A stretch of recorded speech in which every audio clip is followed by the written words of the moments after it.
Friends, आज मैं आप लोगों को बायोलॉजी के 9वें चैप्टर का 6वां लेक्चर प्रस्तुत कर रहा हूँ। जैसा मैंने पूर्व में बताया है कि ये मेरा लेक्चर एक नोट के रूप में है, उसको मैं आप लोगों को समझाऊंगा बढ़िया से। इसलिए मैं आप लोगों को नोट के रूप में देता हूँ, नोट्स के रूप में, जिससे आप लोगों को समझ लें और उतार के अपने नोटबुक पर इसको बढ़िया से तैयारी करें। आगे आज के 6ठे लेक्चर का टॉपिक है ऊतक संवर्धन एकल कोशिका प्रोटीन। ऊतक संवर्धन क्या है? ऊतक संवर्धन के पहले ऊतक संवर्धन के बारे में बताएंगे। इसका कंटेंट है जो मैं अपने लेक्चर में इंक्लूड किया हूँ, वह है टिश्यू कल्चर मीडियम क्या है, पहले ऊतक संवर्धन माध्यम, ऊतक संवर्धन तकनीक। 3 चीज़ों डिक्टेट करूँ, डिटेल्स आपको समझाऊंगा। तो इसमें पहले देखें ऊतक संवर्धन। किसी निश्चित संवर्धन माध्यम में जब पौधे की किसी भाग के ऊतक के संवर्धन से नए पौधे उत्पन्न किए जाते हैं, तब उसे ऊतक संवर्धन कहते हैं। सर्वप्रथम 1898 में हेवरलैंड ने वर्धी कोशिकाओं, वर्धी मीन्स वेजिटेटिव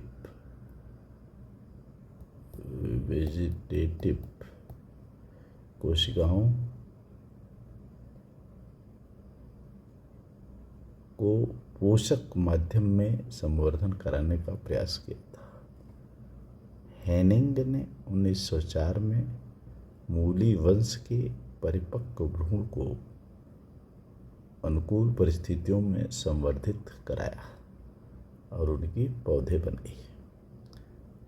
नूडसन ने 1922 में आर्किड की बीजों को पोषक माध्यम पर उगाया।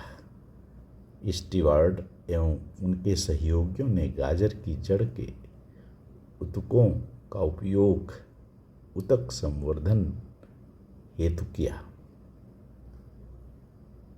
प्रारंभिक अवस्था में वृद्धि कम थी, परंतु नारियल के दूध का उपयोग जब संवर्धन माध्यम में किया गया तो वृद्धि अधिक हुई। देखिए, एक दिया हुआ है, एक टेस्ट ट्यूब है, इसमें ये सफ़ेद माध्यम है और ये पौधा ग्रो कराया गया है। ऊतक संवर्धन 20 सामान्य पौधे। ऊतक संवर्धन के माध्यम में क्या लेते हैं इसका? जब इसमें वाइट्स मीडियम, मर्सिज एंड सुक मीडियम, नगता, टेकपी मीडियम, निच मीडियम, ये क्या होता है?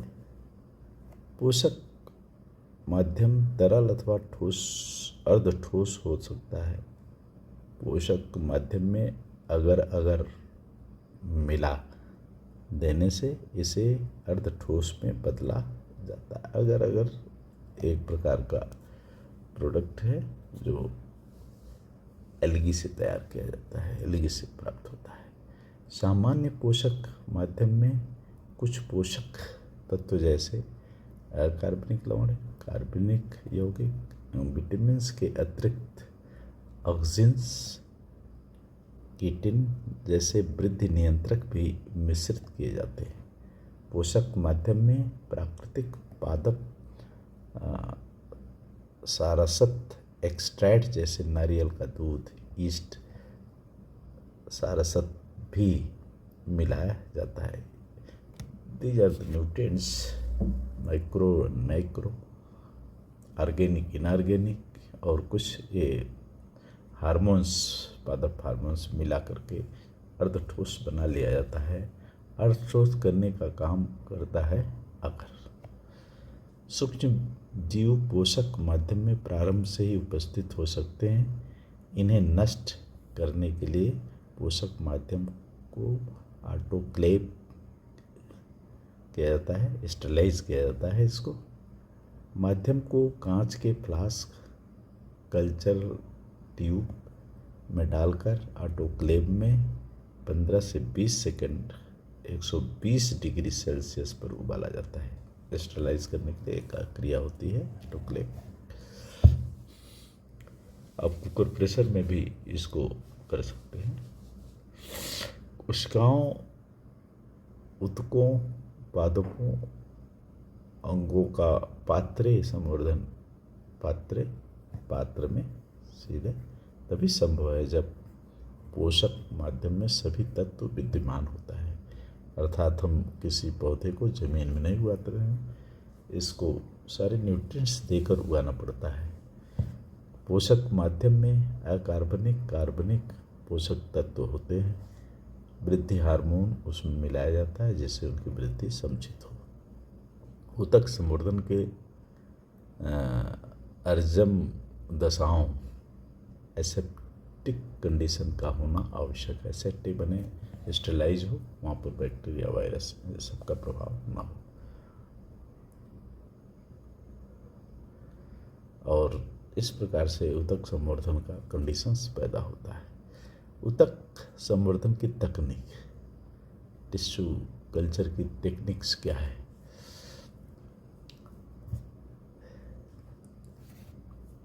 अब ऊतक संवर्धन में जो प्रयोग किया जाता है उसको एक्सप्लांट कहते हैं, जिसमें जड़, तना, पत्ती का कोई एक भाग हो सकता है। बीज, भ्रूण, प्रोपोस, बीजकाय, बराकोस, प्रोटोप्लाज्म भी हो सकता है। These are the parts of the plants which are used for the tissue culture technique.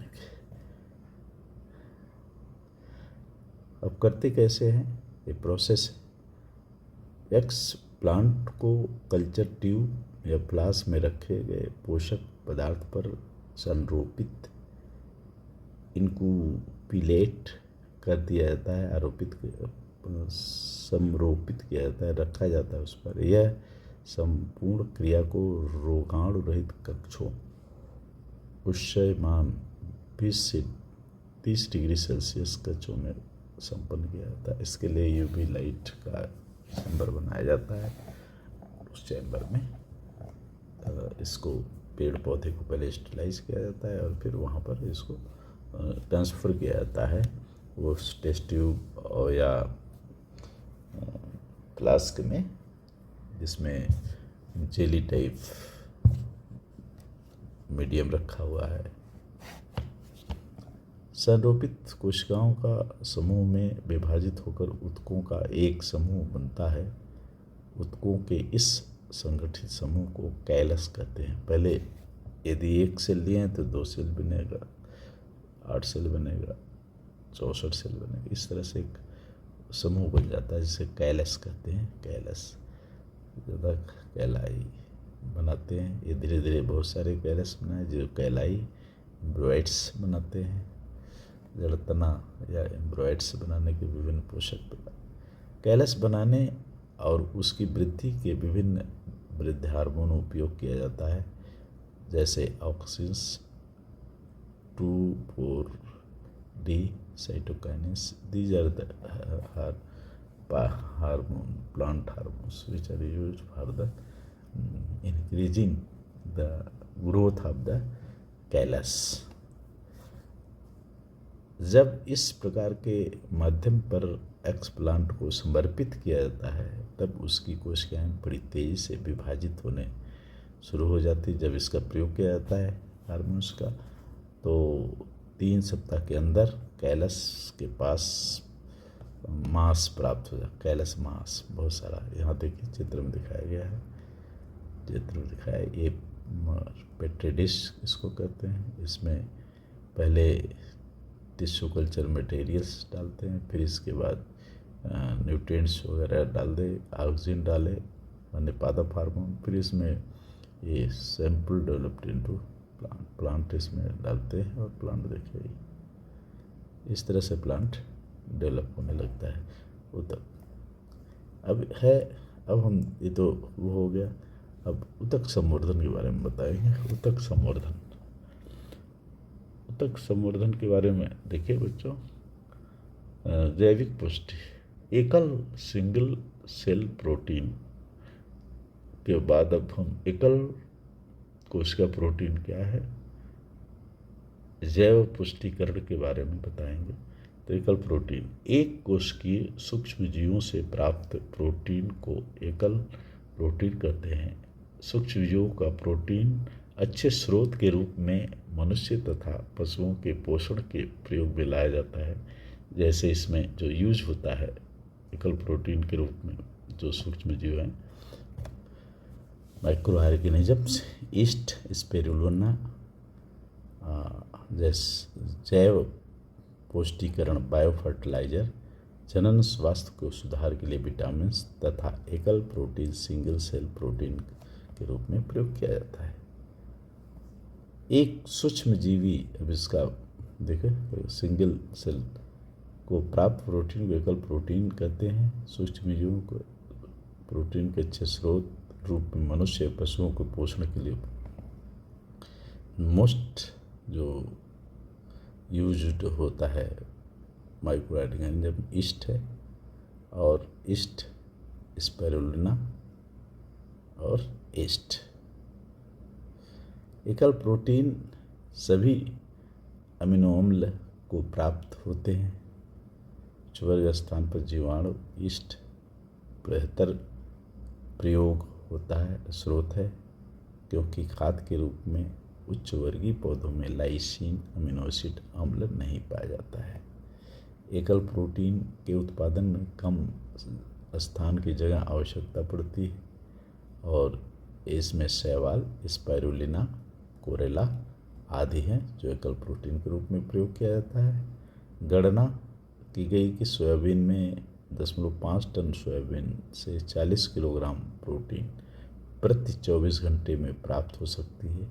इसकी तुलना में 5 टन ईस्ट से 0.5 टन ईस्ट से उसी समय सीमा में 50 टन प्रोटीन उत्पादन कर सकता है। देखिए कितना हाई क्वालिटी है प्रोटीन उत्पादन में माइक्रो ऑर्गेनिजम्स के। सूक्ष्म जीवों जिनका एकल प्रोटीन के रूप में उपयोग किया जाता है, उनके द्वारा प्रयोग किए जा रहे कार्बन ऊर्जा स्रोत, उनके द्वारा उत्पादित कच्चे प्रोटीन की मात्रा निम्नांकित प्रदर्शित किया। इसके लिए जो प्रयोग होता है क्या है, स्पाइरुलिना के लिए कार्बनिक तथा ऊर्जा स्रोत ये है कार्बन डाइऑक्साइड, सोडियम बाइकार्बोनेट और सूर्य ऊर्जा।